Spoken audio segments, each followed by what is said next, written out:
Si vous appréciez la chaîne et aimeriez contribuer à son développement, utilisez le lien dans la description pour vos prochains achats sur Philibert. Bonjour tout le monde, aujourd'hui on regarde comment jouer à un petit jeu solitaire Orchard 9 Card Solitaire Game. Donc ça prend une dizaine de minutes, puis allons voir comment jouer.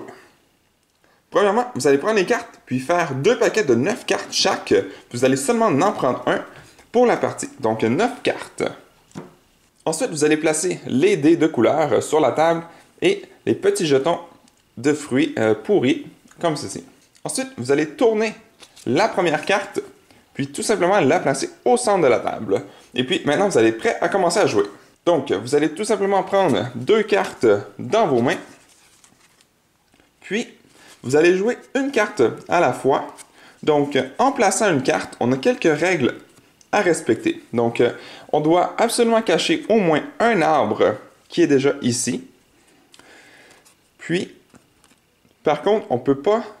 Donc, je ne pourrais pas le placer ici, puisque le mauve serait par-dessus le rouge. Donc, je dois absolument cacher les arbres qui sont exactement la même couleur sur l'autre carte. Donc, je ne peux pas faire ceci. Par contre, je pourrais peut-être... faire ceci. Voilà. Donc, maintenant, je cache 2 arbres. Donc, pour chaque arbre que j'ai réussi à cacher, je vais prendre un dé de la couleur de l'arbre, puis je vais commencer avec le petit 1. Ici, on a des petites feuilles. Par contre, c'est juste pour l'esthétique. On n'en a pas besoin. Donc, on va le placer sur le 1, comme ceci. Puis maintenant, j'ai une rouge aussi. Donc, je vais le placer comme ceci. Et puis, on va tout simplement prendre une nouvelle carte. Donc, pour toujours en avoir 2 dans nos mains. Puis, on va pouvoir, encore une fois, placer une de nos cartes.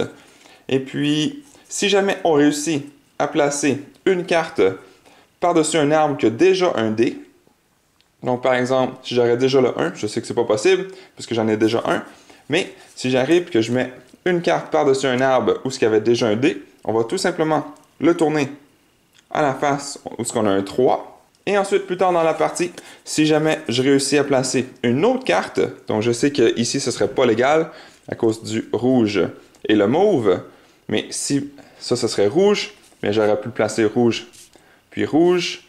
Donc, j'aurais tourné mon 3 vers le 6, comme ceci. Puis si j'aurais eu rouge, donc comme ça, je mets les autres dés. Et puis, si jamais je réussis à placer une autre carte par-dessus, où ce qu'on a déjà un dé, qu'on avait le 6, on va le tourner sur celui-là, où c'est un total de 10. Donc ça, c'est des points qu'on gagne à la fin de la partie. Et puis, si jamais, donc au cours de la partie, je voudrais placer une carte, par exemple ici, donc on a rouge sur rouge et mauve sur mauve. Donc je peux placer mon dé mauve, mais je n'ai plus de dé rouge, donc je ne pourrais pas placer de dé sur l'arbre ici.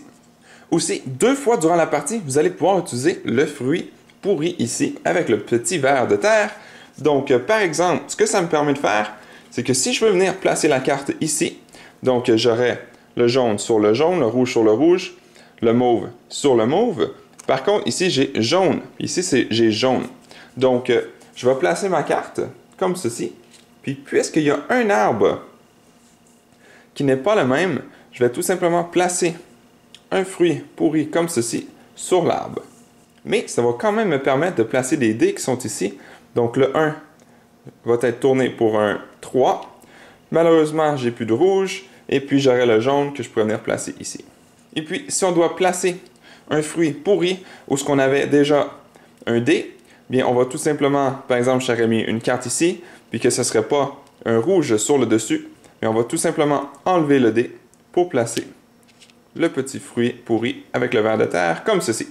Puis le dé va tout simplement retourner avec les autres. Puis on va pouvoir s'en servir à nouveau un peu plus tard. Et puis on va continuer comme ceci jusqu'à temps qu'on ait joué les 9 cartes. Donc maintenant, pour le pointage final, c'est simple, on fait tout simplement compter le nombre de fruits qu'on a sur chaque dé. Puis si on a des pommes ou des fruits pourris, bien ça nous enlève 3 points. Donc si j'aurais 5, 6, 7, 8, 9, 10, 13, 14, 15, 18, moins 3, 15. Donc, j'aurai un total de 15 points. Puis, si on regarde ici, donc, on peut regarder si on a bien fait ou non. Donc, plus bas que 25, c'est pas super. Donc, ça n'aurait pas été une très, très belle partie. J'ai fait ça très, très vite, juste pour vous montrer. Ensuite, de 25 à 29, c'est un petit peu mieux. Puis on peut aller jusqu'à 55 et plus, qui serait almost impossible. Donc, il y a beaucoup de petits jeux de mots avec les fruits ici. Puis on peut écrire nos scores, donc la date, puis notre score, voir si on s'améliore ou non. Donc, on a une règle aussi pour multiplayer, donc pour jouer à plus qu'un joueur. Par contre, il nous faudrait une deuxième copie du jeu. Donc voilà, vous êtes maintenant prêts à commencer à jouer à Orchard 9-Card Solitaire Game. Merci à toutes les personnes qui ont regardé jusqu'au bout cette vidéo. Si cela vous a plu, n'hésitez pas à mettre un j'aime ou un commentaire sous la vidéo et de vous abonner pour ne rien manquer à l'avenir, car cela fait toujours plaisir pour le travail réalisé.